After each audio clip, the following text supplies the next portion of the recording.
You work harder than most people around you, yet success seems to slip through your fingers while others with questionable ethics climb the ladder faster than you ever could. Every day you watch colleagues cut corners, take credit for others, work and schmooze their way to promotions, while your honest efforts go unnoticed and unrewarded. I am Dale Carnegie, and I spent decades studying what truly creates lasting success by observing thousands of people in business, politics, and life. Through my research and personal experience building relationships with everyone, from factory workers to presidents, I discovered that character isn't just a nice-to-have quality. It's the magnetic force that attracts genuine, sustainable success. I'm going to share with you will transform how you approach every relationship and opportunity in your professional life. The character-based principles I'll reveal don't just help you succeed, they make success seek you out, creating a reputation so powerful that opportunities flow toward you naturally. But first, like this video, subscribe for more timeless wisdom that builds both success and integrity, and comment below where you're watching from. I want to see which corners of the world are ready to attract success through character rather than compromise it. I was born into poverty on a Missouri farm in 1888, where my father struggled to make ends meet, and my mother worried constantly about our next meal. The harsh reality of those early years taught me that success seemed reserved for others, those with money, connections, or some secret knowledge I didn't possess. I watched my parents work themselves to exhaustion with little to show for it, and I vowed that my life would be different. When I finally escaped to the city, I was hungry for success and willing to try anything to get it. Like most young men desperate to prove themselves, I believed that cleverness and manipulation were the keys to getting ahead. I studied every sales trick, memorized persuasion techniques, and practiced what I thought were sophisticated methods of influence. I was convinced that success was a game of outwitting others, of finding their weaknesses and exploiting them for my advantage. My first real test came when I applied for a sales position with a correspondence school. I walked into that interview armed with every technique I'd learned from books about influence and persuasion. I tried to read the interviewer, attempted to mirror his body language, and delivered what I thought were brilliantly crafted responses, designed to manipulate his decision-making process. I was so focused on performing my techniques that I barely listened to what he was actually saying or asking. The rejection letter arrived 3 days later. It was brief and professional, but the words cut deep. We're looking for someone who genuinely cares about our students' success, not just their own. That single sentence shattered everything I thought I knew about getting ahead in the world. I spent that evening walking the streets of Kansas City, replaying the interview in my mind.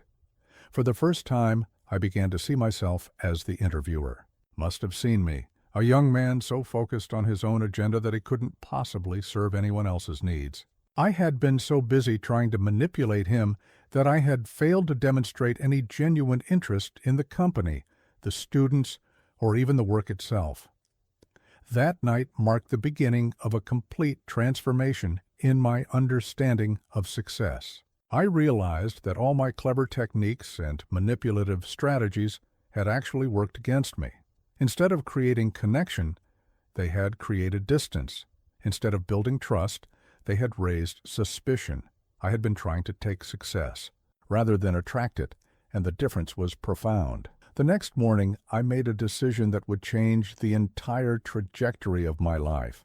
I decided to study people who were genuinely successful, not just financially, but in their relationships, their influence, and their ability to make a positive impact on others. I wanted to understand what made some people naturally attractive to opportunities while others, like my former self, seemed to repel them despite their best efforts. Shall I continue? The revelation that would reshape my entire understanding of success came on a Tuesday morning in 1912, while I was working as a traveling salesman for the international correspondence schools. I had been studying successful people for months, but it wasn't until I witnessed two dramatically different approaches to selling that the truth became crystal clear. I was waiting in the outer office of a large manufacturing company, hoping to speak with the owner about our business courses. Another salesman was there ahead of me, a well-dressed man with an expensive briefcase and the confident air of someone who had mastered all the traditional sales techniques. I watched as he was ushered into the owner's office, and through the thin walls I could hear fragments of his polished presentation. 20 minutes later, he emerged with a stone-faced expression and left without a word. The owner appeared in the doorway looking frustrated and checking his watch. "Next," he said with obvious reluctance. But just as I was about to enter, a third man arrived, disheveled, slightly out of breath, carrying a simple notebook instead of a briefcase. "I'm sorry I'm late, Mr. Henderson," he said. "I was visiting your competitor's factory down the street, and I got so fascinated watching their production process that I lost track of time. I hope you don't mind me asking, but how do you handle the quality control challenges they seem to be struggling with?" I watched something remarkable happen. The owner's entire demeanor changed. His shoulders relaxed, his expression brightened. And instead of the grudging 20 minutes he'd given the previous salesman, he invited this man into his office for what turned out to be a 2-hour conversation. When they finally emerged, they were laughing like old friends. The owner walked the disheveled salesman to the door, shook his hand warmly, and said, "Tom, you've given me more valuable insights in 2 hours than I've gotten from consultants. I've paid thousands of dollars. Let's definitely move forward with that training program for my supervisors." I sat there stunned. This man had made no polished presentation, used no sophisticated closing techniques, and hadn't even seemed to be selling anything.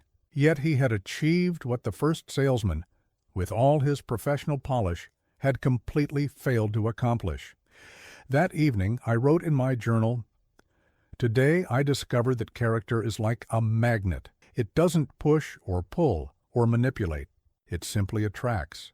People are drawn to authenticity the way metal is drawn to a magnet, naturally, powerfully, and without resistance." The disheveled salesman had demonstrated something profound. He possessed genuine curiosity about the owner's business challenges. He had taken time to understand the industry by visiting competitors. Most importantly, he had shown sincere interest in helping solve problems rather than simply making a sale. His character, his authentic concern for others, had created a magnetic field that drew opportunity toward him. I realized that I had been approaching success entirely backward. Instead of trying to extract something from others through clever techniques, I needed to become the kind of person others naturally wanted to help succeed. Instead of pushing for what I wanted, I needed to develop the character that would attract what I needed. This wasn't about adopting new tactics or learning better scripts. This was about fundamentally transforming who I was as a person. The successful salesman hadn't performed authenticity. He had embodied it. His genuine interest, sincere curiosity, and real desire to help weren't techniques he had learned. They were expressions of his character. That night, I began developing what would become the foundation of everything I would later teach about human relations and success. I started with a simple but profound question. What kind of person do successful people want to associate with, promote, and help?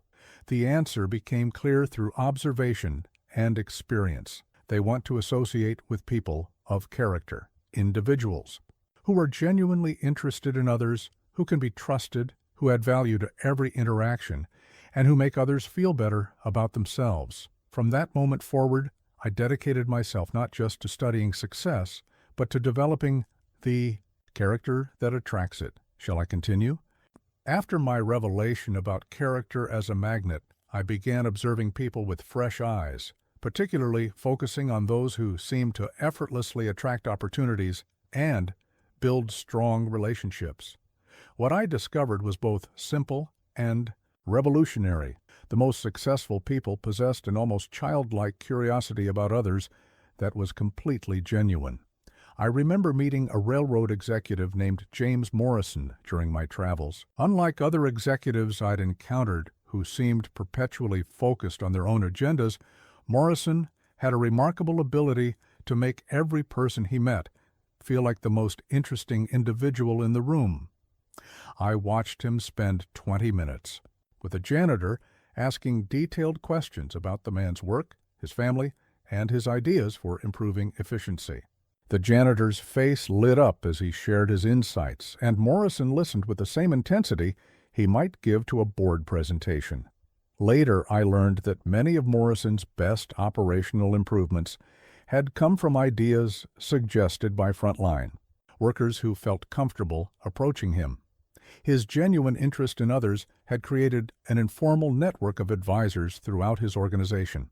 People wanted to help him succeed because they felt valued and heard. This was my first real lesson in the difference between genuine interest and manipulative attention. I had spent years trying to appear interested in others while my mind focused on what I could gain from them. But Morrison's interest was authentic. He was truly fascinated by how people thought, what motivated them, and what challenges they faced. This wasn't a technique. It was a fundamental aspect of his character. I decided to conduct an experiment on myself. For 1 month, I would approach every interaction with the goal of learning something genuinely interesting about the other person, with no agenda beyond satisfying my curiosity. The results were remarkable and immediate. During my first week, I met a hotel clerk who seemed bored and disinterested in his work. Instead of simply checking in and leaving, I asked him about the most interesting guests he'd encountered. His entire demeanor changed as he shared stories about famous authors, eccentric inventors, and colorful characters who had stayed at the hotel. By the end of our conversation, he was animated and smiling. When I returned to that hotel months later, he remembered me by name and went out of his way to ensure I had the best room available. The lesson was clear. People are starving for genuine attention and interest. In a world where most interactions are superficial or transactional, someone who demonstrates authentic curiosity about others stands out like a lighthouse in the darkness. But developing genuine interest required me to overcome my own self-centeredness. I had to train myself to shift focus from my own needs, worries, and goals to become genuinely fascinated by the inner lives of others. This meant asking better questions, not the surface level, "How are you?" that everyone ignores but questions, that invited people to share what truly mattered to them. I learned to ask about people's challenges and how they overcame them, their proudest accomplishments, their dreams for the future, and their perspectives on issues they cared about. More importantly, I learned to listen with my entire attention, without planning what I would say next or how I could steer the conversation toward my own interests. The transformation in my relationships was dramatic. People began seeking me out for advice, inviting me to social gatherings, and recommending me for opportunities. Business contacts became genuine friends. Professional relationships deepened into mutual partnerships where both parties looked for ways to help each other succeed. I discovered that genuine interest in others creates a powerful psychological reciprocity. When someone feels truly seen and heard by you, they naturally want to understand and support you in return.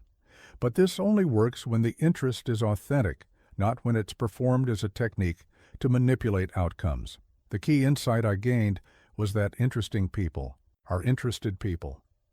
The more genuinely curious I became about others, the more interesting I became to them. My conversations improved, my relationships deepened, and opportunities began flowing toward me in ways I had never experienced when I was focused primarily on myself. This principle became the bedrock of everything I would later teach about human relations. If you want to be attractive to others, become genuinely interested in them. Not as a manipulation tactic, but as a fundamental reorientation of your character toward curiosity, empathy, and appreciation for the fascinating complexity of human nature. Shall I continue? Growing up as the son of a struggling farmer, I knew intimately what it felt like to be overlooked and undervalued. In our small Missouri community, social status was determined by land ownership, family name, and financial success, none of which we possessed. I watched my father's shoulders slump when more prosperous neighbors barely acknowledged his presence at community gatherings. I felt the sting of being dismissed by shopkeepers who knew we could barely afford their goods. Those early experiences of feeling unimportant left a permanent mark on my understanding of human nature. I realized that beneath every person's exterior lies a deep hunger for significance, recognition, and respect. This universal need became the foundation for one of the most powerful principles I've ever discovered about attracting success. The E, art of making others feel genuinely important. The breakthrough came during my work with adult education classes. I noticed that students who struggled with confidence in other areas of their lives would blossom when given sincere recognition for their contributions. A shy bookkeeper who barely spoke in social situations became eloquent when I praised her insightful question about accounting principles.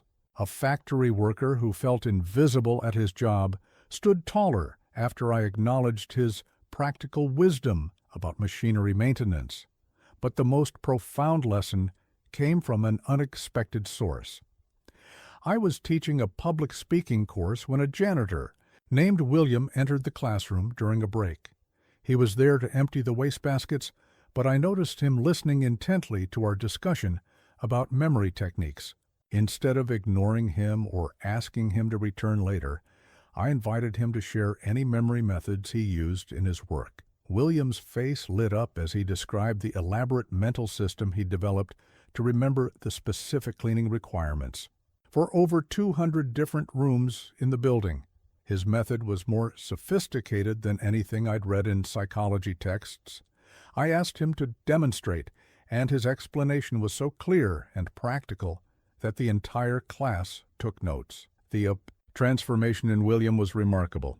His posture straightened, his voice grew stronger, and his eyes sparkled with pride. But even more significant was what happened next.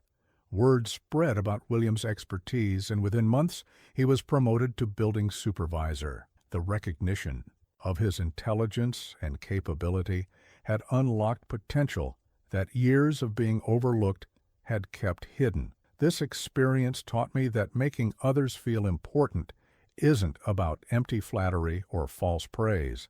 It's about recognizing the genuine value that exists in every person and taking the time to acknowledge it meaningfully. Everyone has areas of expertise, unique perspectives, and valuable contributions that often go unnoticed in our rush past world. I began studying successful leaders and discovered they all shared this trait. They had an exceptional ability to identify and appreciate the unique value in others. Theodore Roosevelt, whom I had the privilege to observe, could remember not just the names of hundreds of people, but specific details about their families, interests, and accomplishments. He would ask a railroad conductor about his son's progress. In school, inquire about a secretary's hobby of bird watching, or remember that a particular businessman was passionate about education reform. Roosevelt's secret wasn't a superior memory. It was genuine interest in people combined with the discipline to pay attention and remember what mattered to them. He understood that remembering someone's name is important, but remembering what makes them feel proud and valued is transformational. I developed practical methods for implementing this principle. I began keeping notes about people I met, recording not just their names and occupations, but their interests, family details, accomplishments they were proud of, and challenges they were facing. Before meeting with someone again, I would review these notes and make sure to ask about things that were important to them. The results were extraordinary. Business relationships deepened into personal friendships. Casual acquaintances became enthusiastic advocates. People went out of their way to help me because our interactions left them feeling valued and appreciated rather than used or forgotten. learned that there are countless small ways to make others feel important, remembering and using their names correctly, acknowledging their expertise in their field, asking for their opinions on matters within their knowledge, celebrating their achievements, and showing appreciation for their contributions. The key is that these actions must be genuine expressions of respect and appreciation, not calculated attempts at manipulation. The most successful people I've known understand that everyone they meet has the potential to teach them something valuable, help them in some way, or enrich their lives through relationship. They approach others with this assumption of value rather than making people prove their worth first. Making others feel important also requires overcoming our own ego and insecurity. When we're worried about our own status and significance, we often inadvertently diminish others to elevate ourselves. But secure, successful people understand that making others feel important actually enhances their own reputation and influence. I discovered that people never forget how you made them feel, especially when you made them feel important, valued, and respected. These emotional memories create loyalty and goodwill that translate into opportunities, recommendations, and support when you need it most. The art of making others feel important isn't just good character, it's good strategy for long-term success. Shall I continue? The most valuable skill I ever developed wasn't speaking, it was listening. This revelation came as a complete surprise to someone who had dedicated himself to teaching public speaking and human relations. I discovered that the people who attracted the most success, influence, and opportunities were not necessarily the most eloquent speakers, but rather the most skilled listeners. My awakening to the power of listening happened during an interview with Henry Ford. I had been granted 30 minutes to discuss potential educational programs for his workers, and I arrived prepared with a detailed presentation about our courses. But something told me to start by asking Mr. Ford about his vision for employee development rather than launching into my prepared remarks. What followed was one of the most enlightening conversations of my life. For the next 2 hours, Ford shared his philosophy about human potential, his theories about motivation, and his observations about what made some workers thrive while others struggled. He talked about his early failures, his breakthrough insights, and his dreams for creating an organization that brought out the best in people. I said very little during those 2 hours, but I listened with complete attention. I asked clarifying questions, expressed genuine interest in his ideas, and showed that I understood the deeper principles behind his thinking. By the end of our conversation, Ford had not only agreed to implement our training programs, but had also asked me to help develop a broader employee development strategy. As I left his office, I realized something remarkable had happened. By focusing entirely on understanding Ford, rather than promoting myself, I had accomplished more than my best sales presentation could have achieved. But even more importantly, I had gained insights into leadership and human motivation that would influence my thinking for decades. This experience taught me that most people, especially successful ones, are rarely given the opportunity to share their thoughts with someone who truly listens. In our fast-paced world, conversations have become competitions where everyone is waiting for their turn to speak rather than seeking to understand. The person who breaks this pattern by listening genuinely stands out dramatically. I began studying the art of listening systematically. I observed that poor listeners share several common traits. They interrupt others, they formulate responses while the other person is still talking, they quickly redirect conversations toward their own interests, and they listen only for information. They can use rather than seeking to understand the speaker's perspective. Great listeners, on the other hand, listen with their entire being. They maintain eye contact, ask thoughtful questions that show they're following the speaker's logic, and create space for others to express their complete thoughts without rushing to fill silences.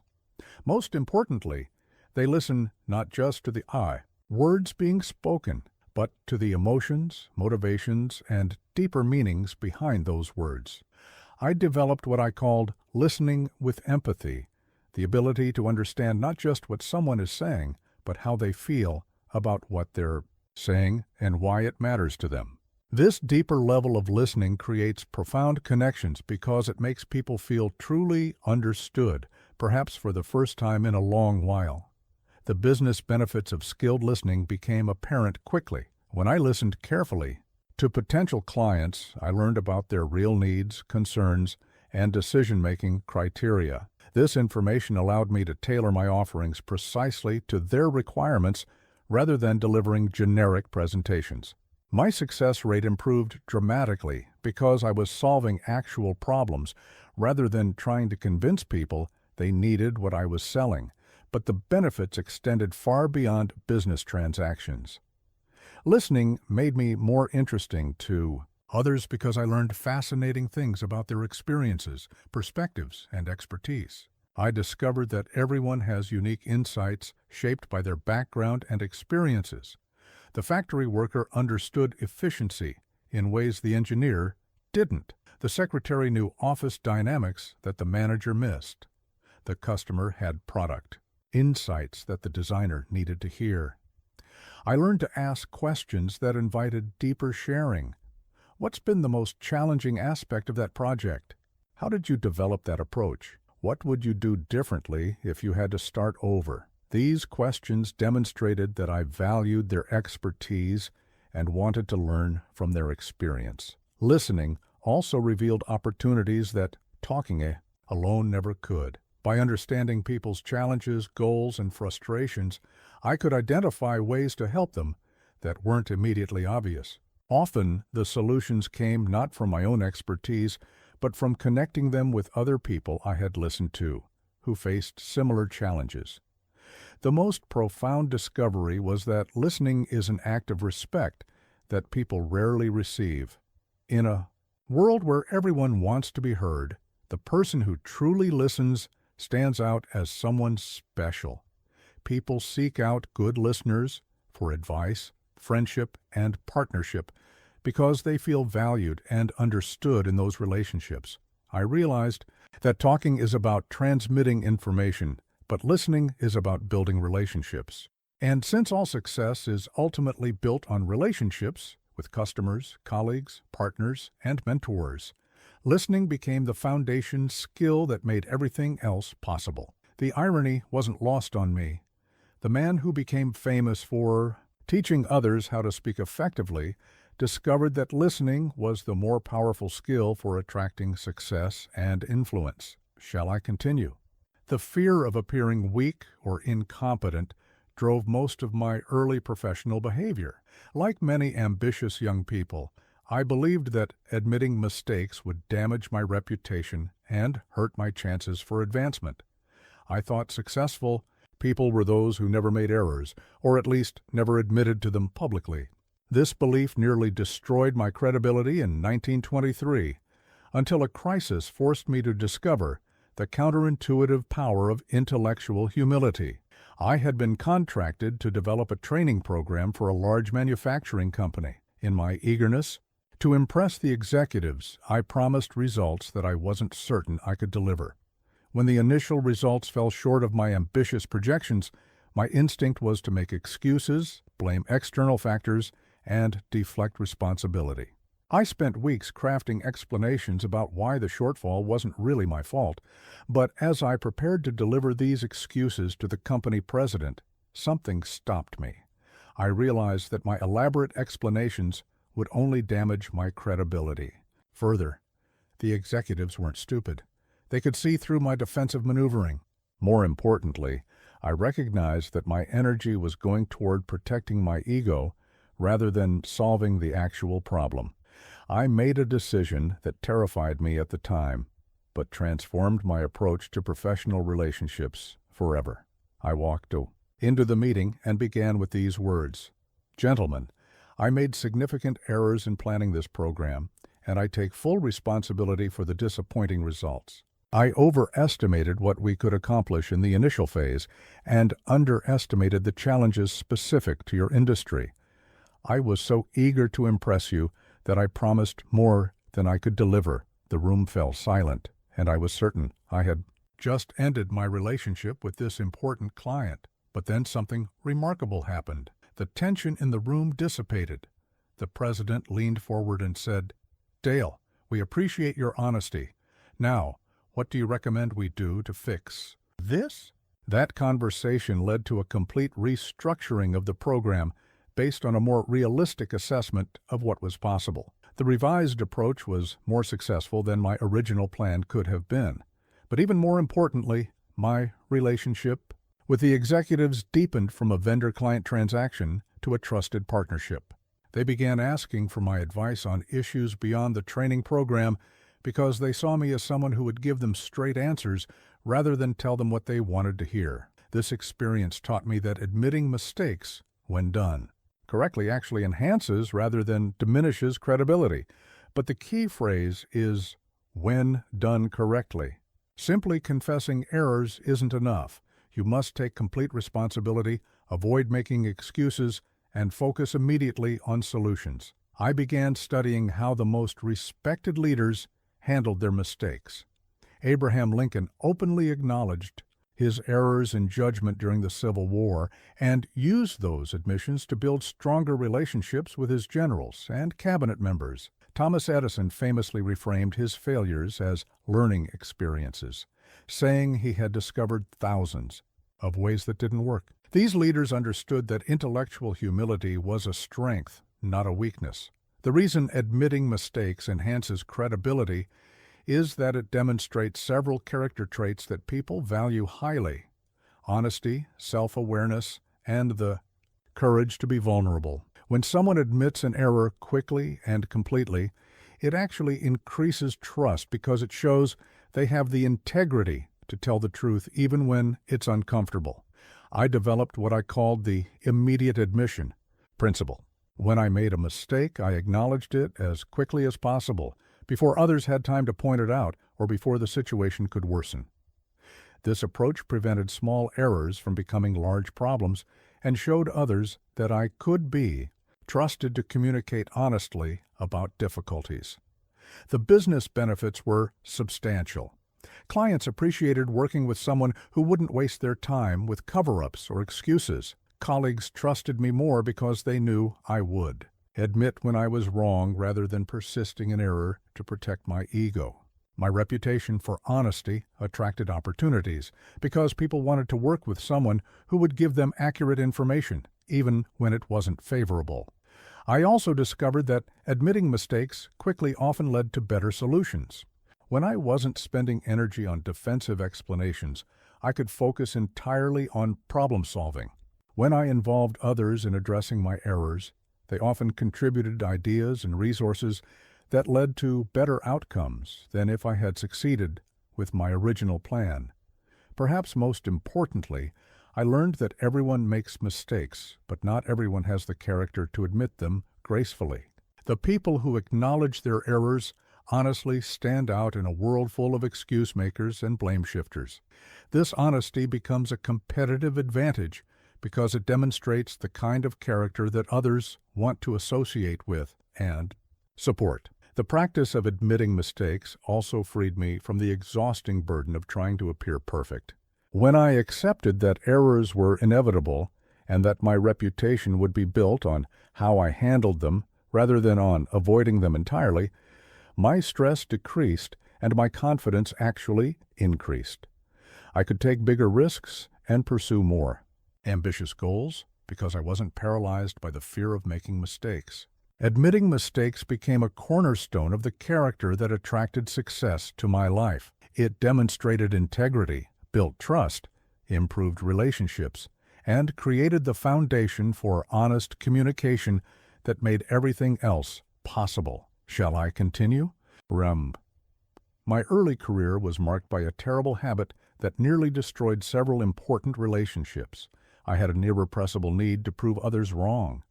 Armed with facts and logic, I would attack incorrect statements with the fervor of a prosecuting attorney. I believed that winning arguments was a sign of intelligence and strength, and I took pride in my ability to dismantle faulty reasoning. It took years and several painful lessons to realize that winning arguments often means losing relationships.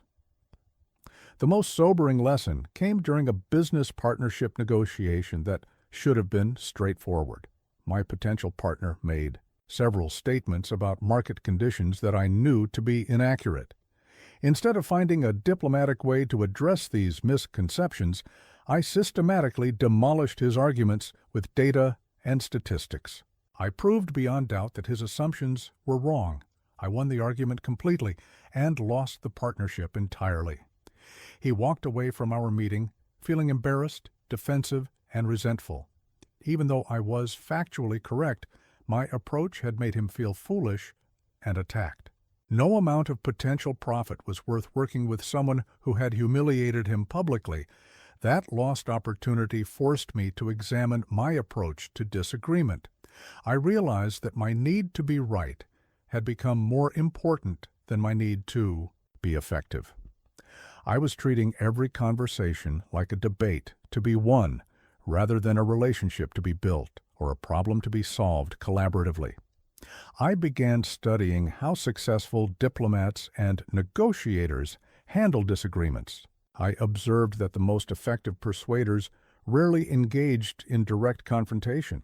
Instead, they found ways to guide others toward correct conclusions without making them feel wrong or stupid.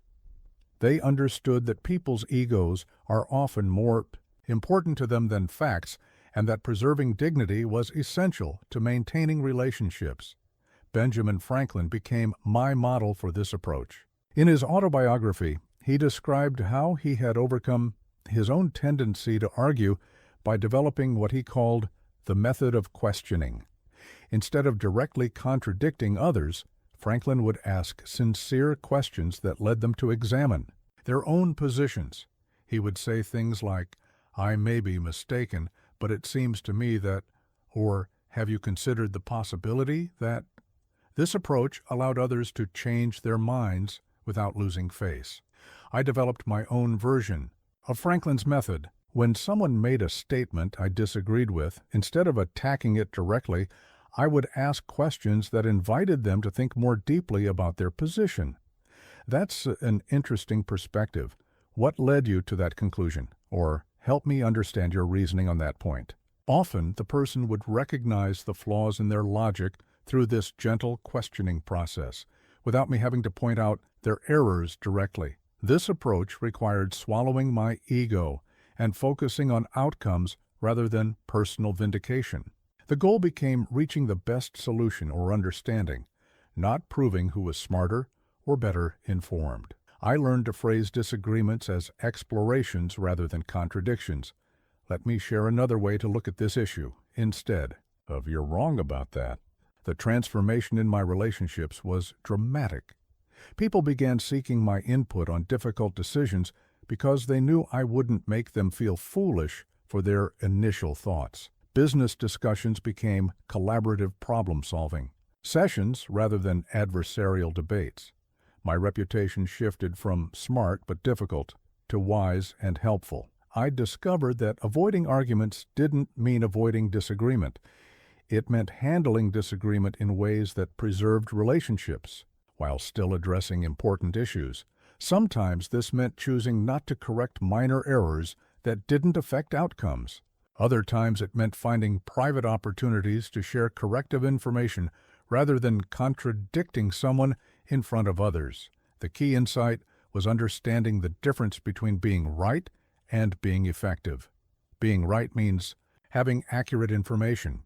Being effective means achieving positive outcomes while maintaining good relationships. Often, the most effective approach was helping others discover the right answers rather than simply providing those answers directly. I learned to recognize the warning signs of an argument brewing: rising voices, defensive body language, and the shift from discussing ideas to attacking positions. When I sensed these signals, I would immediately work to de-escalate by acknowledging the other person's perspective, finding points of agreement, and refocusing on shared goals rather than points of difference. This approach proved especially valuable in business settings where Ongoing relationships were more important than any single conversation. A client who felt respected and heard during a disagreement would continue working with me even when we didn't see eye to eye on every issue. A colleague who never felt attacked or diminished would remain a valuable ally even when we had different opinions.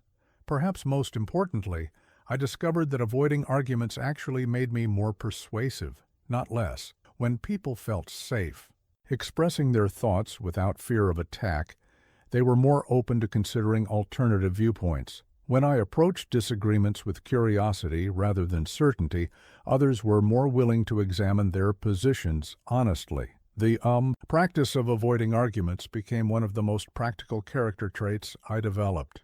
It preserved relationships, enhanced my reputation as someone who was pleasant to work with, and actually made me more effective at influencing others toward better decisions. In a world full of people eager to prove others wrong, being someone who helped others feel right while gently guiding them toward better solutions became a tremendous competitive advantage. Shall I continue? The transformative power of genuine appreciation became clear to me through an unexpected encounter with a hotel maid named Sarah in Chicago. I had been staying at the same hotel for several weeks while conducting training sessions, and I noticed that Sarah took exceptional pride in her work. While other rooms received perfunctory cleaning, mine was always immaculate. Towels folded artistically, furniture arranged thoughtfully, even small touches like aligning the items on my desk. Most guests, I realized, never acknowledged this level of care. But I was learning that people's best efforts often go unnoticed, creating a hunger for recognition that, when satisfied, unleashes even greater potential. So I decided to write Sarah a brief note, thanking her for the obvious pride she took in her work and how much I appreciated the attention to detail that made my stay more pleasant. The next day, Sarah knocked on my door with tears in her eyes. She told me that in 15 years of hotel work, no guest had ever written her a note of appreciation. She had kept my note and shown it to her family because she was so moved that someone had noticed and valued her efforts. From that day forward, not only did my service improve even further, but I noticed Sarah seemed to carry herself differently, with more confidence and pride. This incident taught me that genuine appreciation is one of the most underused yet powerful tools for building relationships and inspiring excellence. But the key word is genuine. I learned to distinguish between meaningful appreciation and empty flattery. And the difference lies in specificity and sincerity. Meaningful appreciation acknowledges specific actions, qualities, or contributions rather than offering vague compliments. Instead of saying, "Good job," effective appreciation might say, "The way you handled that difficult customer complaint showed real patience and creativity. Your solution not only solved the immediate problem, but probably prevented future issues." This level of detail shows that you are paying attention and that you understand the value of what was accomplished. I began systematically looking for opportunities to express genuine appreciation to everyone I encountered, colleagues, clients, service providers, even family members. But I established rules for myself to ensure the appreciation was always authentic. I would only praise what I genuinely observed and valued. I would be specific about what impressed me and why it mattered. And I would focus on effort and character, traits rather than just results. The business impact was immediate and profound. Employees who received specific appreciation for their contributions began going above and beyond their basic responsibilities. A secretary I thanked for her exceptional organizational skills started anticipating needs I hadn't even recognized. A janitor whose attention to detail I acknowledged began offering suggestions for improving building maintenance that saved the company money. I discovered that most people receive criticism readily, but praise rarely. Managers are quick to point out mistakes, but slow to acknowledge excellent work. This creates an environment where people become motivated primarily by fear of failure rather than excitement about success. When someone breaks this pattern by Offering genuine appreciation, they stand out dramatically and create loyalty that goes far beyond normal business relationships. But I learned that timing matters enormously with appreciation. Praise given immediately after an achievement has much more impact than recognition offered weeks later. I made it a practice to acknowledge good work as soon as I observed it, than waiting for formal review periods or special occasions. I also discovered the power of public appreciation versus private recognition. While private thanks is always valuable, public acknowledgement in front of peers and supervisors can be even more meaningful. I began looking for opportunities to praise people's contributions in meetings, presentations, and written communications, where others could witness the recognition. The most surprising lesson was that appreciation multiplies when it's shared. People who feel genuinely appreciated become more appreciative of others. A manager who received recognition for his leadership skills began noticing and acknowledging the contributions of his team members. This created a positive cycle where appreciation flowed throughout the organization. I learned to appreciate different types of contributions. Some people excel at completing tasks efficiently. Others bring creativity and innovation. Still others provide stability and reliability. Some contribute through their positive attitude and ability to encourage teammates. By recognizing this diversity of valuable contributions, I could make almost everyone feel appreciated for their unique strengths. The practice also changed how I viewed others. When I was actively looking for things to appreciate, I began noticing positive qualities and contributions that I had previously overlooked. This shift in perspective improved my relationships because people sensed that I saw and valued their best qualities rather than focusing on their shortcomings. Perhaps most importantly, I discovered that expressing genuine appreciation created what I called emotional bank accounts with others. Every time I acknowledged someone's contributions sincerely, I was making deposits into our relationship. These deposits could be drawn upon later when I needed support, cooperation, or assistance. People were naturally more willing to help someone who had made them feel valued and appreciated. The letters and notes I wrote expressing appreciation became some of my most powerful relationship-building tools. Unlike verbal praise, which can be forgotten, written appreciation creates a permanent record that people often keep and treasure. I received feedback years later from people who still had thank you notes I had written and who remembered the specific contributions I had acknowledged. Genuine appreciation became one of the most reliable ways to attract success through character. It cost nothing to give, but created immense value in relationships. It inspired others to do their best work while building the kind of personal loyalty that opens doors and creates opportunities that no amount of skill or talent alone could generate. Shall I continue? One of the most profound transformations I ever witnessed happened in my public speaking classes, and it taught me that our expectations of others often become self-fulfilling prophecies. A student named Robert joined one of my courses, a painfully shy bookkeeper who could barely introduce himself without his voice shaking. Other instructors might have seen him as a hopeless case, but I chose to see him differently. Instead of focusing on Robert's current limitations, I looked for any small sign of potential and built upon it. After his first stammering attempt at a speech, I found something genuine to encourage. Robert, your passion for that topic came through despite your nervousness. That authenticity is more valuable than polished delivery. I could see him straighten. Slightly at this recognition, week by week I continued to see and call out qualities in Robert that others missed.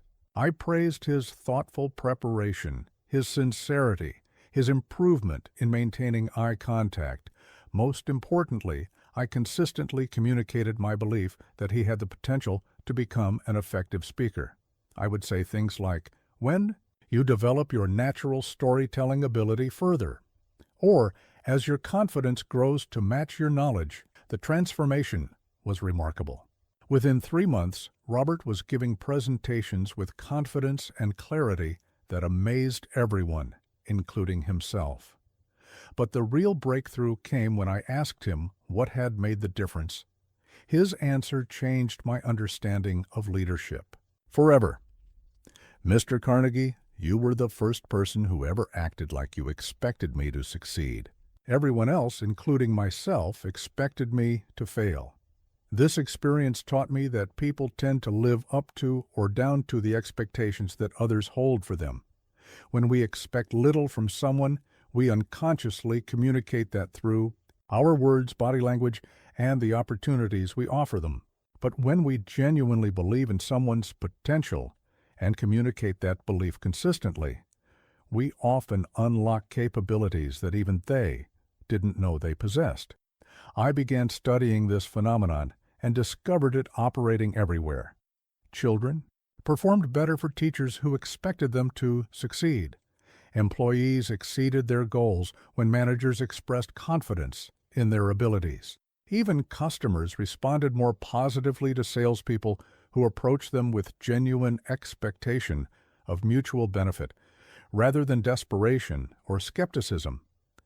The key insight was learning to see people not just as they are, but as they could become. This required developing what I called potential vision, the ability to look beyond current limitations and recognize unrealized capabilities. This wasn't about false encouragement or unrealistic expectations, but about identifying genuine strengths and growth possibilities that others might have overlooked. I learned to encourage others by focusing on their character traits rather than just their current skill levels. Instead of saying, "You gave a good speech," I would say, "Your genuine concern for helping others really came through in your presentation." Instead of "Nice work on that project," I might say, "The way you persisted through those obstacles shows real determination." This approach helped people see positive qualities in themselves that they could build upon. The practice of encouraging others required me to become more observant and creative in finding things to genuinely praise. I looked for effort as much as results, improvement as much as perfection, and character qualities as much as technical skills. This broader definition of excellence allowed me to find encouragement opportunities that others missed. I discovered that encouragement works best when it's specific and believable. Vague praise like "you're great" can feel empty or insincere, but specific encouragement like "the way you asked clarifying questions before starting that project showed real wisdom and prevented potential problems" feels authentic because it acknowledges something concrete that actually happened. The business benefits of encouraging others were substantial. People who felt encouraged by me became more willing to take on challenging assignments, more creative in their problem solving, and more likely to persist when facing obstacles. They also became strong advocates for me because I had helped them see capabilities in themselves that they hadn't recognized before. I learned that encouragement is especially powerful when given to people who rarely receive it. The quiet contributors, the behind-the-scenes workers, the people who do essential work without fanfare, these individuals often blossom dramatically when someone finally notices and acknowledges their value and potential. Perhaps most importantly, I discovered that encouraging others to excellence created a positive cycle. People who felt encouraged by me became more encouraging toward others. Organizations where encouragement was common attracted better performers and retained good people longer. The practice of seeing and calling out potential in others improved the overall quality of every team I worked with. Encouraging others to excellence became one of the most reliable ways to build lasting relationships and create environments where everyone performed at higher levels. It demonstrated the kind of character that attracted opportunities because people wanted to work with someone who brought out their best rather than highlighting their worst. Shall I continue? The most challenging test of my character came when my first book received a scathing review in a prominent business journal. The critic systematically dismantled my ideas, questioned my qualifications, and suggested that my work was simplistic and lacking in scholarly rigor. My initial reaction was pure defensive rage.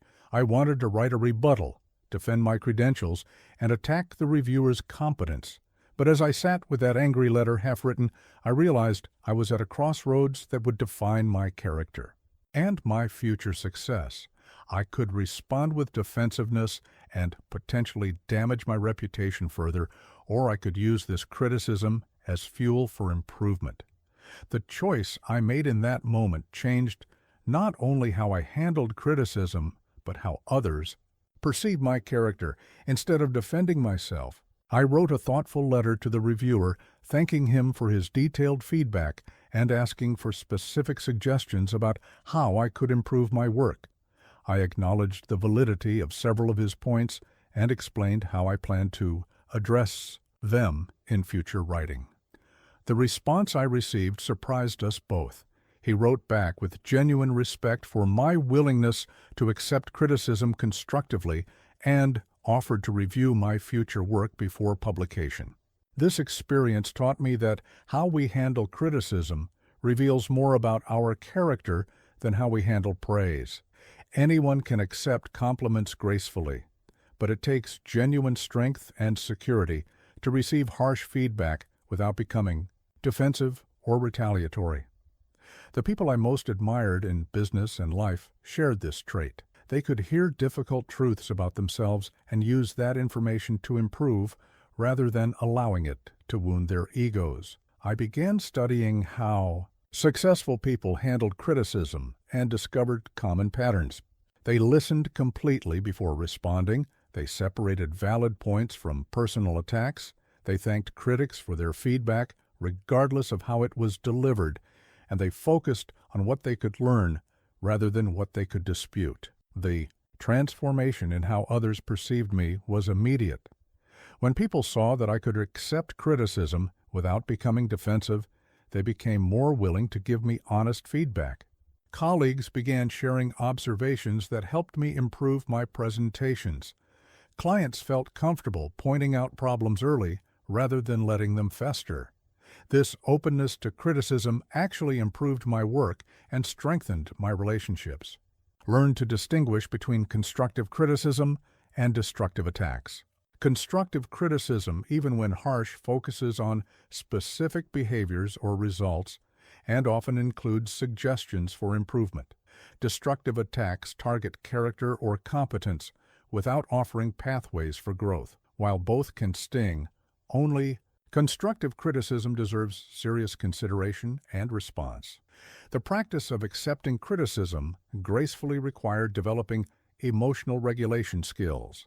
When receiving negative feedback, my natural impulse was to defend, explain, or counterattack. Learning to pause, breathe, and listen completely before responding took considerable practice. I developed the habit of saying, "Thank you for that feedback. Let me think about what you've said and get back to you," which gave me time to process the information without reacting emotionally. I discovered that some of my most valuable professional growth came from criticism that was initially difficult to hear. A colleague who pointed out that I dominated conversations helped me become a better listener. A client who said my presentations were too academic led me to develop more practical, story-based teaching methods.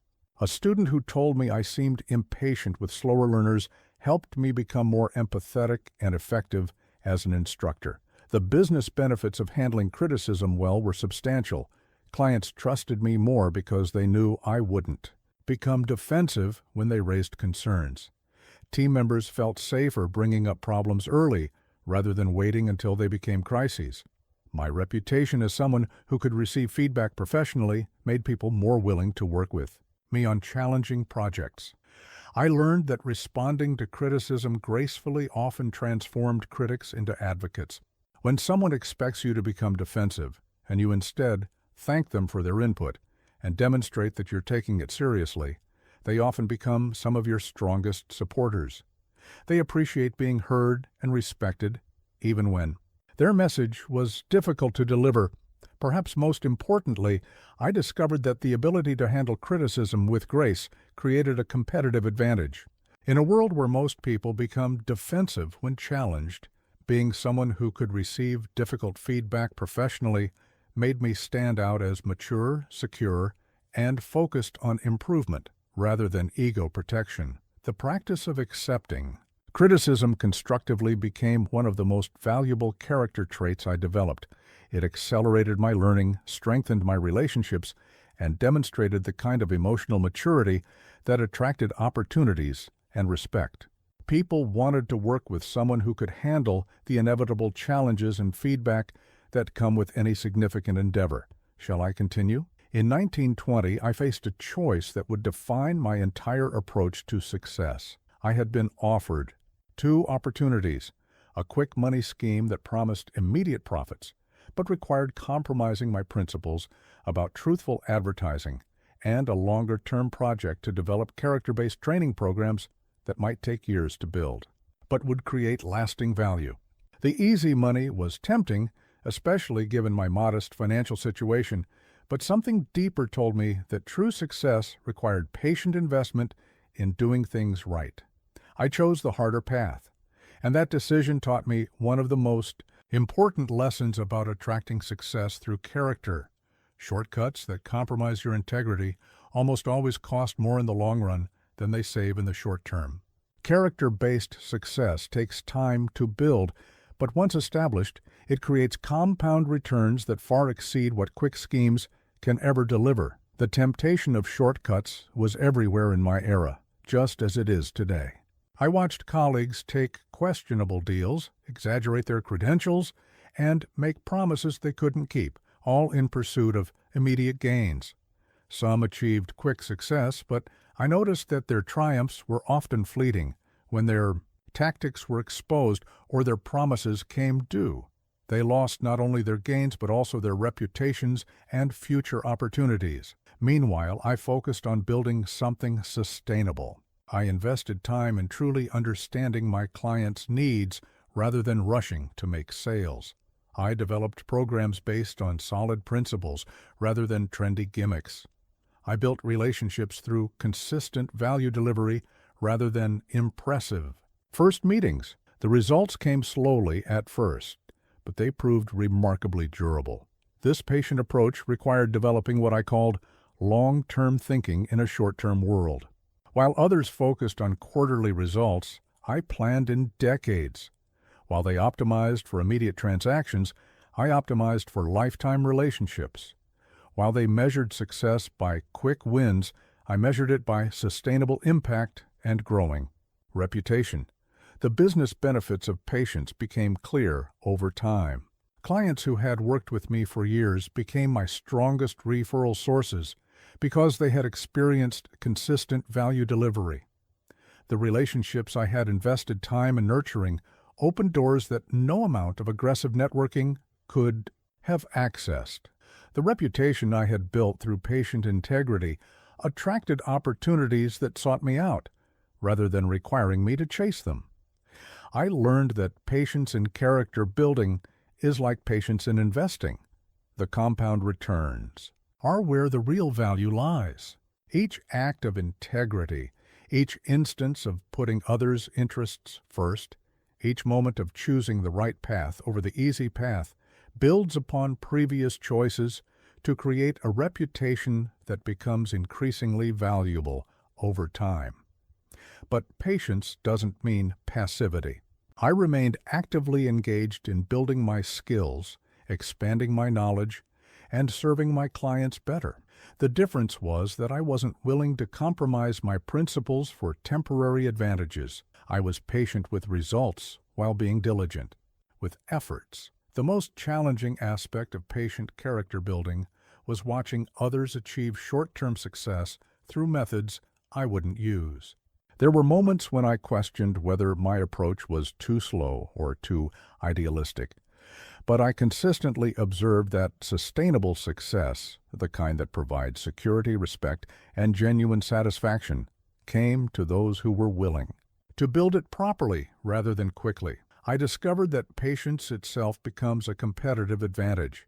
In a world of instant gratification and immediate demands, being someone who takes the time to do things right makes you increasingly rare and valuable.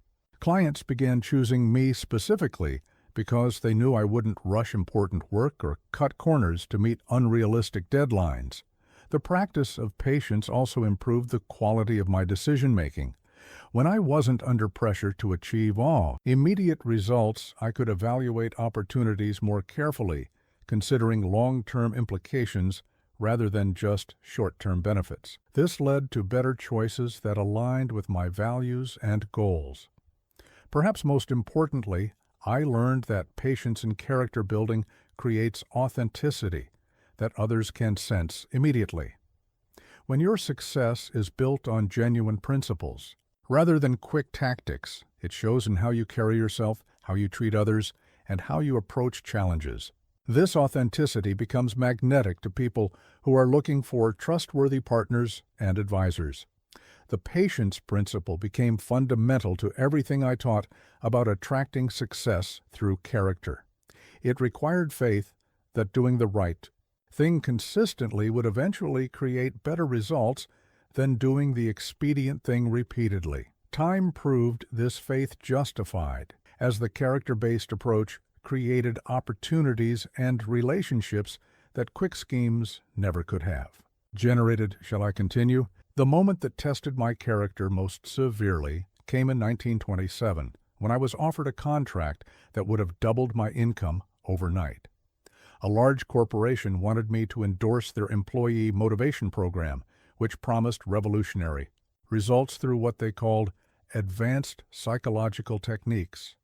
The financial opportunity was enormous, and I desperately needed the money to expand my own training programs. But as I studied their materials more carefully, I discovered that their revolutionary techniques were largely manipulative tactics designed to extract maximum productivity from workers without regard for their well-being or development. The program treated employees as resources to be optimized rather than human beings to be respected and developed. Everything about it contradicted the principles I had spent years developing and teaching. The pressure to accept was intense. My business was growing, but still fragile. The endorsement fee would have provided financial security for years. The company executives assured me that I wouldn't be responsible for implementation, only for lending my name and reputation to their marketing efforts. They made it easy for me to rationalize the decision by minimizing my involvement and maximizing the financial benefits. I spent sleepless nights wrestling with this decision. Part of me argued that I could take their money and use it to fund more ethical work. I could rationalize that other experts would endorse the program if I didn't, so my refusal wouldn't prevent its implementation. I could tell myself that financial security would allow me to be more selective about future projects. But in my heart, I knew that accepting this contract would fundamentally compromise everything I stood for. I would be selling my reputation and integrity for money, and once that line was crossed, it would be easier to cross again. More importantly, I would lose the authentic foundation that made my work valuable to others. The decision became clear when I imagined having to look my students in the eye while secretly profiting from a program that contradicted everything I taught them. I realized that my credibility and effectiveness came from the alignment between my principles and my actions. If I compromised that alignment, I would lose the very thing that made me valuable to others. I declined the contract, and the immediate consequences were painful. The financial strain continued, forcing me to postpone expansion plans and continue living modestly. Some colleagues questioned my judgment, suggesting I was being impractically idealistic. There were moments when I wondered if I had made the right choice, but within months, the true character of that company's program became public knowledge. Employees at companies that implemented it reported feeling manipulated and demoralized. Labor unions began investigating their practices. The entire program collapsed under scrutiny, and several executives who had endorsed it suffered serious damage to their reputations. Had I accepted their offer, my name would have been associated with that scandal. The short-term financial gain would have cost me the credibility and trust that I had spent years building. The integrity I preserved by refusing their offer became the foundation for even greater opportunities that aligned with my values. This experience taught me that integrity under pressure is where character is truly revealed.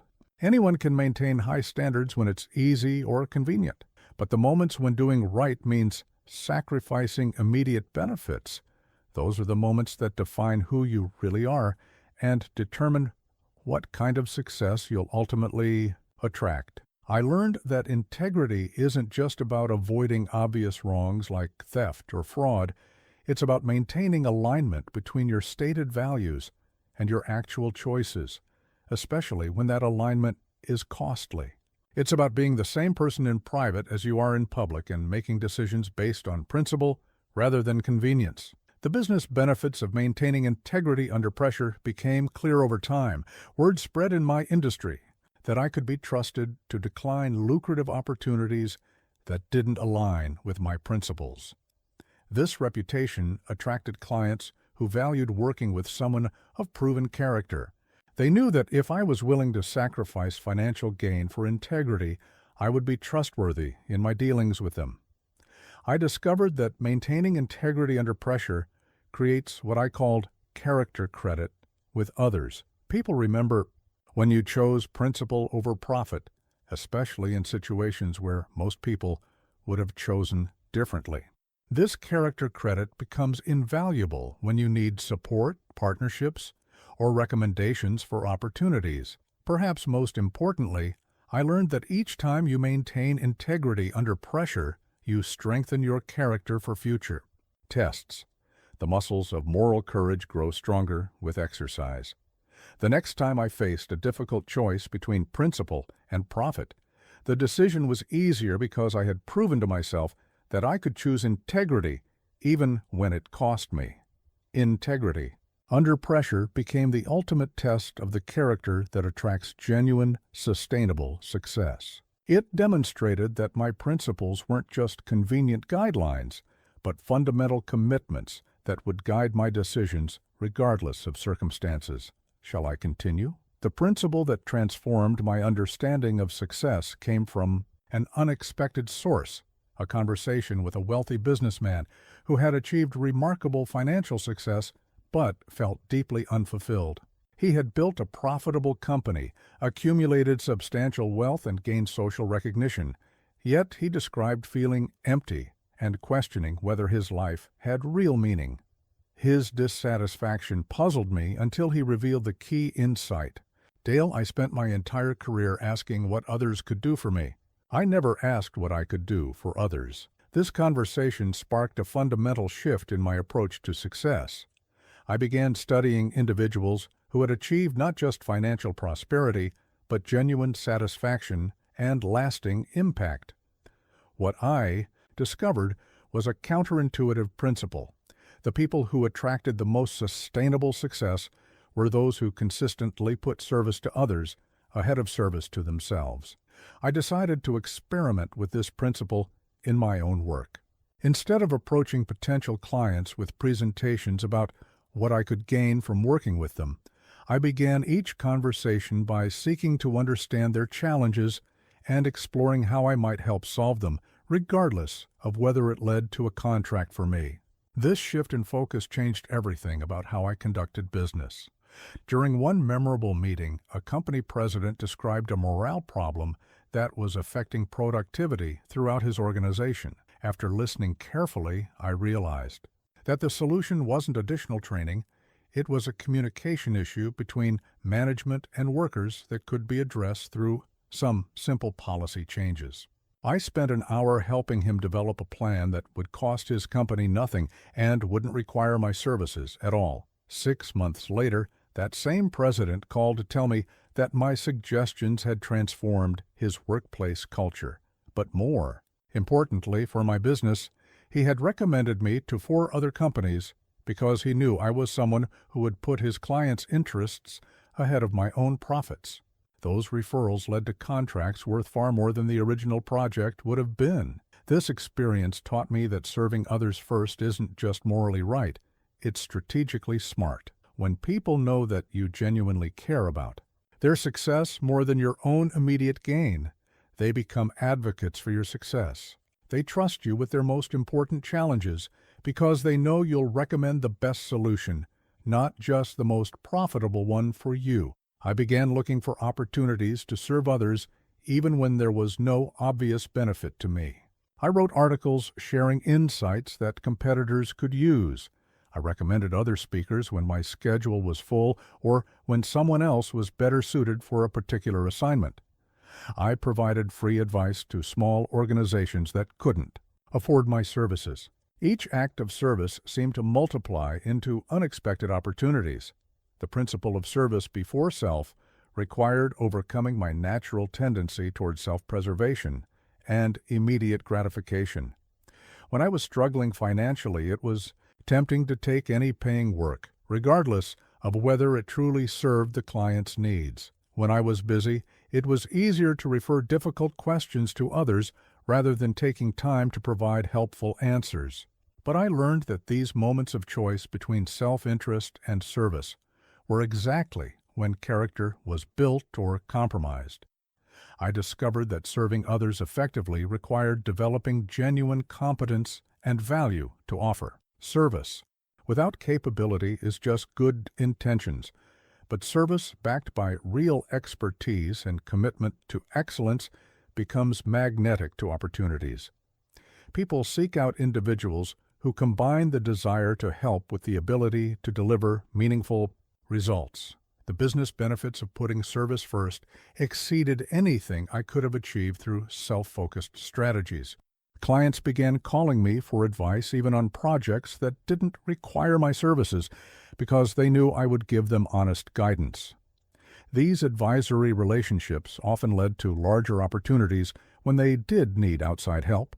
More importantly, my reputation as someone who put clients' interests first became my most powerful marketing tool. I learned that service before self creates what economists call enlightened self-interest. By genuinely serving others' needs first, you create the conditions for your own long-term success. This isn't manipulation or calculated strategy. It's the natural result of becoming genuinely valuable to others through consistent service. The practice also attracted higher quality opportunities. Organizations with integrity and long-term vision were drawn to working with someone who demonstrated similar values. Companies focused only on short-term profits were less interested in my services, which was actually beneficial since they weren't ideal clients anyway. Perhaps most importantly, I discovered that serving others first created genuine fulfillment that success for its own sake never could. When I focused on helping others achieve their goals, my own achievements felt meaningful rather than empty. The success that came through service carried with it the satisfaction of knowing that others had benefited from my efforts. Service before self became the cornerstone of the character that attracted lasting success to my life. It demonstrated integrity, built trust, created value for others, and established the foundation of meaningful relationships that opened doors I never could have opened through self-promotion alone. Shall I continue? The power of consistency became clear to me through a simple daily practice that seemed insignificant at the time, but proved to be one of the most important habits I ever developed. Every evening I began reviewing my day and asking myself 3 questions. Did I treat everyone I encountered with genuine respect? Did I look for ways to help others succeed? Did my actions today align with the principles I claim to believe? This nightly reflection revealed something uncomfortable. While I aspired to character-based success, my actual behavior was inconsistent. I might demonstrate genuine interest in others during important business meetings, but be dismissive of service. Workers. I would be patient and encouraging with potential clients, but impatient with colleagues. I was practicing selective character, applying my principles only when it was convenient or advantageous. This inconsistency was undermining everything I was trying to build. People could sense the disconnect between my public persona and my private behavior. More importantly, I realized that character isn't something you can turn on and off like a switch. It's either a fundamental part of who you are, or it's just an act that will eventually be exposed. I decided to commit to what I called character consistency, applying the same principles to every interaction, regardless of the person's status, my mood, or the potential benefits to me. This meant treating the hotel janitor with the same respect I showed corporate executives. It meant being as patient with my secretary as I was with important clients. It meant maintaining my integrity in small private moments as carefully as in large public ones. The first few months of this practice were exhausting. It's much easier to be charming when you need something from someone than to be consistently kind to everyone you meet. It requires constant self-awareness and emotional discipline. But gradually, this consistent behavior became natural, and I noticed that others began responding to me differently. People started describing me as authentic and genuine in ways they hadn't before. Business associates began trusting me with more sensitive information because they had observed that I was the same person in different contexts. Clients felt more comfortable working with me because they knew what to expect from my character regardless of circumstances. I learned that consistency in character building works like compound interest in investing. Each small act of integrity builds upon previous acts to create a reputation that becomes increasingly valuable over time. But just as compound interest requires regular, ongoing contributions, character building requires consistent daily choices that align with your stated values. The business benefits of character consistency were substantial and surprising. People began recommending me for opportunities specifically because they knew my character was reliable. A client once told me, "Dale, I know that if you're professional and helpful on a Tuesday, when you're tired, you'll be professional and helpful. On a Friday when you're excited." That consistency is worth a lot to me. I discovered that inconsistent character is actually worse for business than no pretense of character at all. People can work with someone who is consistently self-interested because they know what to expect. But they struggle to trust someone whose character seems to change based on circumstances. Inconsistency creates uncertainty, and uncertainty makes people reluctant to build deeper relationships or make larger commitments. Consistency also simplified my decision-making process enormously. Instead of having to calculate the pros and cons of different approaches based on each situation, I had a clear framework. What would someone of strong character do in this situation? This question eliminated most ethical dilemmas and made my responses more predictable and reliable. I developed what I called my character maintenance routine, daily habits that reinforced the principles I wanted to embody. Morning reflection about how I wanted to treat others that day. Midday check-ins about whether my behavior was matching my intentions. Evening review of where I succeeded and where I could improve. These small, consistent practices built the emotional and spiritual muscles necessary for reliable character. The most powerful aspect of consistency was that it eventually became effortless. When you practice the same character principles daily, they become automatic responses rather than conscious choices. Treating others with respect becomes as natural as breathing. Looking for ways to help becomes an instinctive habit. Acting with integrity becomes the default setting rather than something you have to remember to do. Perhaps most importantly, I learned that others watch for character consistency more carefully than they watch for character perfection. People understand that everyone makes mistakes, but they pay close attention to whether someone's fundamental approach to relationships and decisions remains stable over time. They want to know who you really are when nobody important is watching. Consistency became the compound interest of character development, creating exponential returns on the daily investment of choosing integrity, kindness, and service to others. It transformed character from a sometimes thing into an always thing, making it the reliable foundation for attracting sustainable success. Shall I continue? The weight of responsibility that comes with influence hit me like a thunderbolt during a factory visit in 1929. I was observing a supervisor named Frank, who had attended my leadership training program 6 months earlier. What I witnessed that day forever changed how I understood the true power and obligation of character-based leadership. Frank was dealing with a production crisis. A critical order was behind schedule, tensions were high, and everyone was looking to him for direction. Instead of resorting to threats or pressure tactics that many supervisors used, Frank gathered his team and said, "We're facing a real challenge here, and I know each of you wants to deliver quality work. Let's figure out together how we can solve this problem while maintaining our standards." What followed was remarkable. Workers who had seemed defeated and frustrated suddenly became engaged problem solvers. They shared ideas, offered to work extra hours voluntarily, and collaborated in ways I had never seen in a factory setting. The crisis was resolved not through force or fear, but through Frank's ability to inspire his team by demonstrating the very qualities he wanted to see in them. After the crisis passed, I spoke with several of Frank's workers. One older machinist told me, "Frank treats us like we have brains and hearts, not just hands. When he respects us, we want to do our best for him." Another worker said, "He never asks us to do anything he wouldn't do himself. That makes all the difference." This experience taught me that leadership isn't about commanding others. It's about becoming the kind of person others want to follow. Frank had learned from my training, but more importantly, he had embodied the principles so completely that his character naturally drew excellence from those around him.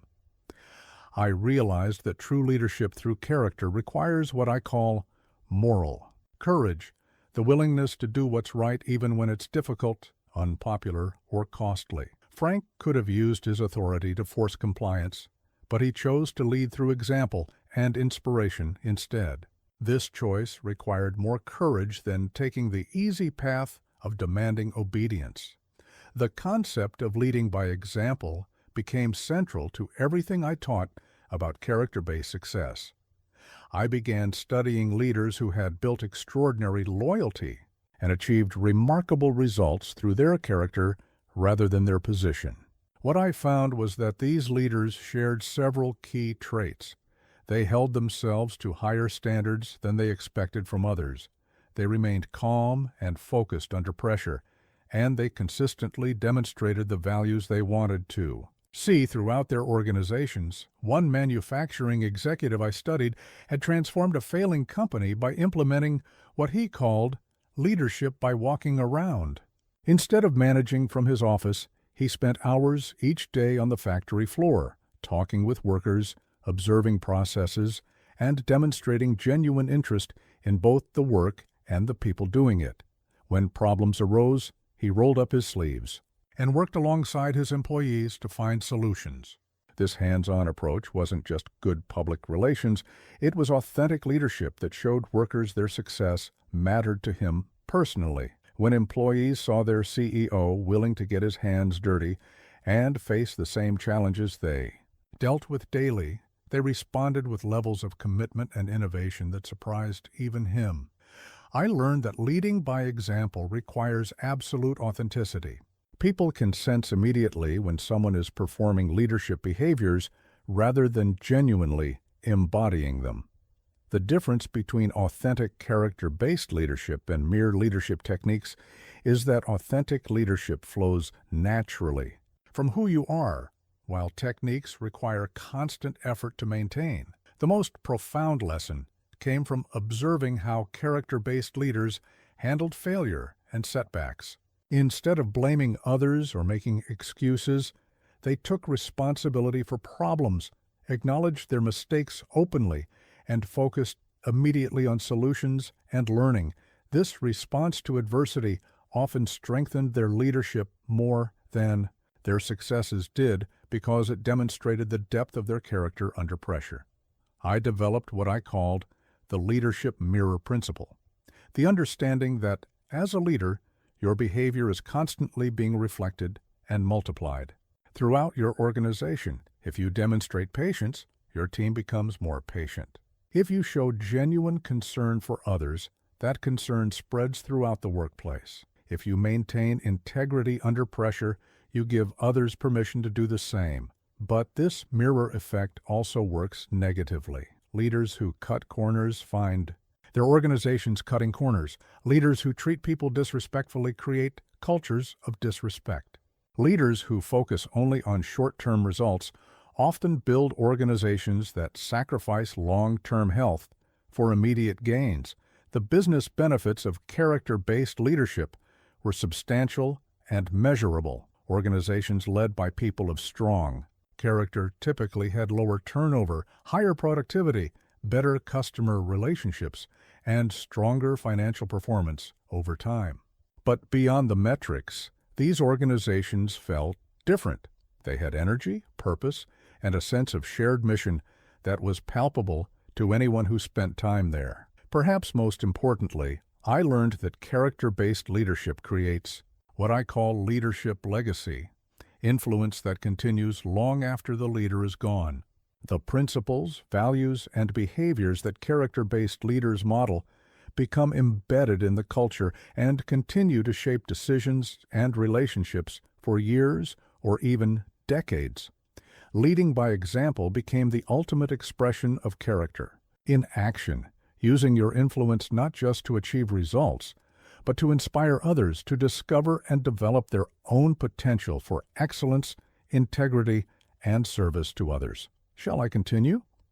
After decades of studying and applying character-based principles for attracting success, I developed a systematic approach that anyone can implement regardless of their starting point or current circumstances. This isn't a quick-fix program or a collection of clever techniques. It's a comprehensive framework for building the kind of character that naturally attracts opportunities, relationships, and sustainable achievement. The foundation of this system begins with what I call the daily character inventory. Each morning, before engaging with others, I spend 10 minutes reviewing my character goals for the day. I ask myself, how can I demonstrate genuine interest in others today? What opportunities might I have to serve someone else's success? How can I practice patience, encouragement, and integrity in my planned interactions? This morning preparation sets my intention to lead with character rather than simply reacting to circumstances. Throughout the day, I maintain what I call character awareness, a conscious attention to how I'm treating others and whether my behavior aligns with my stated values. This isn't self-criticism or perfectionism. It's simply mindful attention to the gap between who I want to be and how I'm actually behaving. When I notice that gap, I can course correct immediately, rather than waiting until the end of the day to reflect on missed opportunities. The evening reflection component involves reviewing 3 specific areas: relationships, integrity, and service. In relationships, I ask, did I listen more than I spoke? Did I make others feel valued and important? Did I respond to criticism or conflict in ways that strengthened rather than damaged connections? In integrity, I examine, did my private behavior match my public values? Did I keep my commitments, both large and small? Did I choose the right path even when it was more difficult? In service, I reflect, did I look for ways to help others succeed? Did I put others' interests ahead of my own when appropriate? Did I add value to every interaction? This daily practice creates what I call character momentum, the gradual but powerful accumulation of small choices that build toward significant change in how others perceive and respond to you. Like compound interest, character development accelerates over time as each positive choice makes the next positive choice easier and more natural. The weekly component involves deeper reflection and goal setting. Each week, I identify one specific character trait to focus on developing. One week might be dedicated to improving my listening skills, paying particular attention to truly understanding others before trying to be understood. Another week might focus on encouragement, looking actively for opportunities to acknowledge others' contributions and potential. This targeted approach prevents character development from becoming vague or overwhelming. Monthly, I conduct what I call a relationship audit, reviewing my key relationships to assess how my character development is affecting others. Are people more open with me than they were before? Do they seek my advice or input more frequently? Are they more willing to help me when I need support? Do they speak positively about our interactions to others? This audit helps me measure the practical impact of character development on my success and influence. The system also includes specific practices for handling common challenges. When facing criticism, I have a standard approach. Listen completely. Thank the person for their feedback, identify any valid points, and ask clarifying questions to better understand their perspective. When confronted with opportunities to compromise my integrity, I refer to my predetermined principles rather than making decisions based on immediate emotions or pressures. For building genuine interest in others, I maintain what I call a curiosity journal, noting interesting things I learn about people and questions I want to ask them in future conversations. This practice trains my mind to look for what's fascinating about others, rather than focusing primarily on my own concerns and agenda. To develop consistency in character, I created accountability partnerships with trusted colleagues who have permission to point out when my behavior doesn't match my stated values. This external perspective helps identify blind spots that self-reflection alone might miss. The system includes methods for handling setbacks and failures in character development. When I fall short of my own standards, which happens regularly, I have a process for acknowledging the failure, learning from it, making amends if necessary, and recommitting to my character goals without becoming discouraged or giving up entirely. Perhaps most importantly, this system is designed to be sustainable rather than heroic. It doesn't require perfect implementation or dramatic personality changes. Instead, it focuses on gradual, consistent improvement that compounds over time to create significant transformation in how others experience and respond to you. The goal isn't to become a perfect person, but to become someone whose character naturally attracts the kind of success that provides not just achievement, but fulfillment, not just recognition, but respect, and not just accomplishment, but significance. This character-based approach to success creates results that last because they're built on genuine value rather than temporary tactics or superficial charm. Shall I continue? 30 years after I began teaching these principles, I received a letter that crystallized everything I had learned about the difference between achievement and significance. A former student wrote to tell me that the character-based approach to success I had taught him hadn't just changed his career, it had transformed his family relationships, his community involvement, and his understanding of what it means to live a meaningful life. He described how treating his employees with genuine respect and interest had created a workplace culture that attracted top talent and inspired exceptional performance. He explained how the listening skills I had taught him had deepened his marriage and improved his relationships with his children. Most remarkably, he shared how his commitment to integrity and service had influenced others in his community to adopt similar values, creating a ripple effect of positive change that extended far beyond his immediate sphere of influence. This letter, and hundreds like it, taught me the ultimate truth about character-based success. It creates a legacy that outlasts your lifetime and influences people you may never meet. When you build success through character, you're not just achieving personal goals, you're modeling a way of being that others can emulate and pass on to future generations. I began to understand that the highest form of success isn't accumulating wealth, gaining recognition, or achieving positions of power, though these things may come as byproducts of character-based living. The highest form of success is becoming the kind of person whose influence makes the world a little better, whose example inspires others to higher standards, and whose character creates positive change that continues long after they're gone. This realization transformed how I viewed my own achievements, and how I taught others to pursue success. I began emphasizing that character-based success isn't just about getting what you want from life. It's about becoming someone whose life adds value to others. It's about using whatever success you achieve as a platform for positive influence, rather than just personal benefit. The students who embraced this broader understanding of success often achieved more than those who focused solely on personal advancement.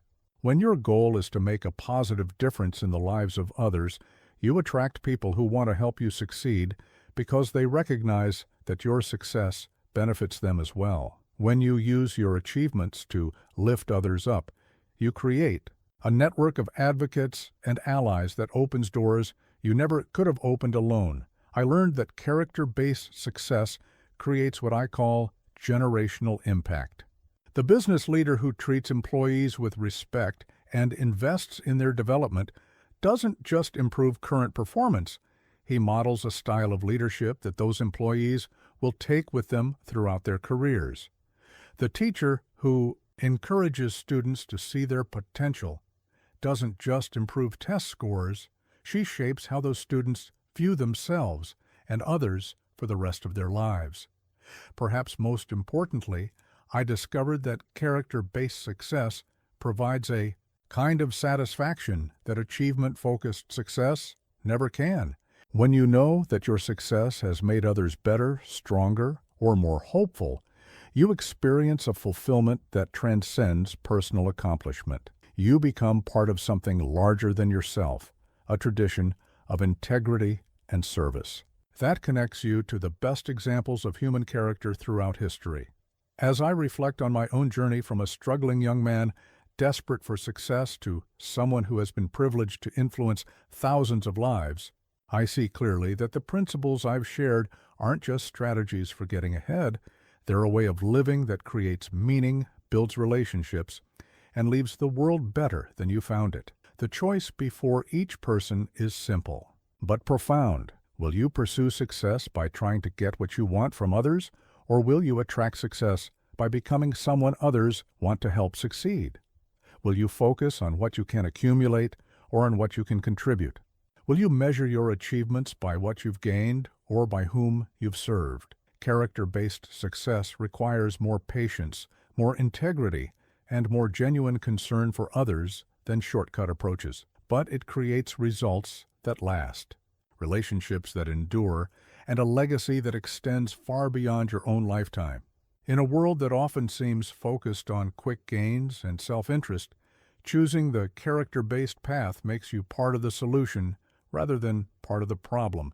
The principles I've shared with you aren't theories, they're proven practices that have transformed countless lives and created success that provides not just achievement, but significance.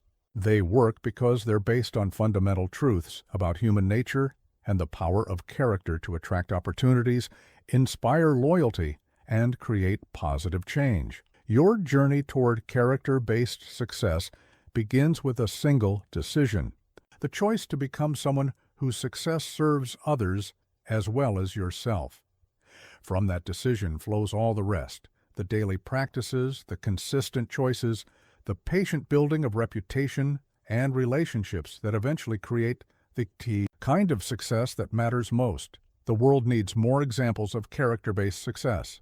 It needs more leaders who inspire rather than manipulate, more achievers who lift others as they climb, and more successful people who understand that true significance comes from service to others. You have the opportunity to become one of those examples, and in doing so, to create a legacy that will influence lives you may never know about but will have touched through the power of character.